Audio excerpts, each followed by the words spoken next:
Continuamos. Nos referíamos a la yuca, que no está muy buena, pero tampoco está mala, pero supera un poema del escribidor.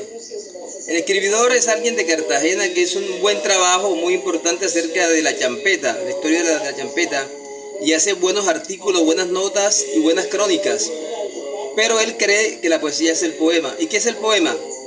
El poema fue algo que heredamos cuando existía la métrica, la medida.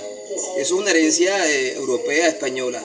Pero el verso libre o la prosa poética ya derrumbó un poco esa medida y esa métrica. Pero fíjense que litográficamente y tipográficamente es como si existiese esa medida y esa métrica.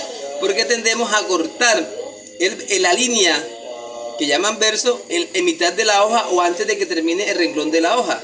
Eso es una herencia y a eso le llaman poema. Pero la poesía no es el poema. El poema es como la estructura donde se encarna la poesía. Y sobre eso Octavio Paz habla muy bien en El arco y la herida.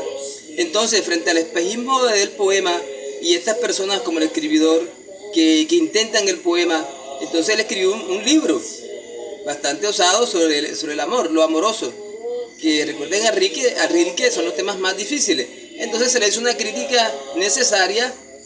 Nosotros como integrantes del taller de poesía Siembra, entonces lo que se le dio fue por hablar mal de los talleres y de Siembra, y eso no es así. Ya Siembra tiene su lugar en la historia. Entonces debe esforzarse por seguir escribiendo, olvidarse del poema y sentir más la poesía más allá de las letras como una forma de vivir, pero la poesía en el lenguaje, en todos los lenguajes.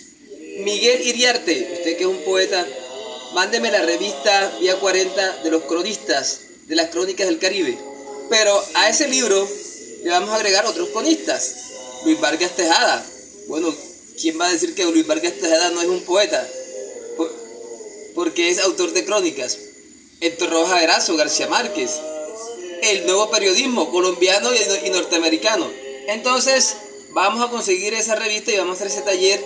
Y el primer invitado va a ser el escribidor, para que demuestre que él sí sabe escribir, que él sí sabe lo que es la poesía, pero sufre de engaño, como dice el vallenato, sufre de engaño porque él cree que con esa estructura ya él logró el poema y con cualquier cosa se logra la poesía, perdón. Él cree que con cualquier cosa se logra la poesía, una confesión o lo que yo quiera escribir está la poesía. No. La poesía es esquiva y hay que leer, hay que compartir, hay que ir a los talleres, a las charlas, hay que vivir, hay que padecerla y después descifrarla, como diría Raúl. Descifro mi dolor con la poesía. Entonces hemos hablado del poema, de la poesía, de ese taller que vamos a hacer. Miguel nos va a mandar la revista, vamos a hacer taller para que históricamente, ¿no?, en la historia de la literatura y en la historia del poema y de la poesía, la poesía va mucho más allá de esa estructura común que llamamos poema. Léanse los dos discursos de García Márquez cuando recibió el premio Nobel, La soledad de América Latina y Brindis por la poesía. Y Gabo es un poeta sin poemas. Esos poemas de Gabo ya son para el olvido, pero cuánta poesía en las novelas y en toda la obra de Gabo. Entonces, hasta ahí el mensaje. Y recuerden que la yuca no está buena, no está mala, pero supera un poema pero puede igualar una crónica y un artículo y una nota del escribidor. Bueno, muchas gracias a todos los amigos de Siembra y todos los talleres del Caribe colombiano, en Cartagena, en tono menor, el Candil o Candil. Los talleres han sido muy importantes y los grupos, el Túnel, el grupo de Barranquilla y el grupo de Cartagena. Poco se habla del grupo de Cartagena, que creo que fue más decisivo en la escritura de nuestro Nobel Gabriel García Márquez. Sino que lo diga Clemente Manuel Zavala, Héctor Rojas Erazo, Ibarra Merlano y otros poetas y escritores que compartían en el diario El Universal y también ahí en los Pegasos, en las madrugadas. Definitiva, la estadía de Gabo en Cartagena, aunque ahora unos dicen que Gabo nació en Barranquilla. No, importante grupo de Barranquilla, Fuenmayor, Vargas, Cepeda Zamudio, todos, muy importante, ¿no?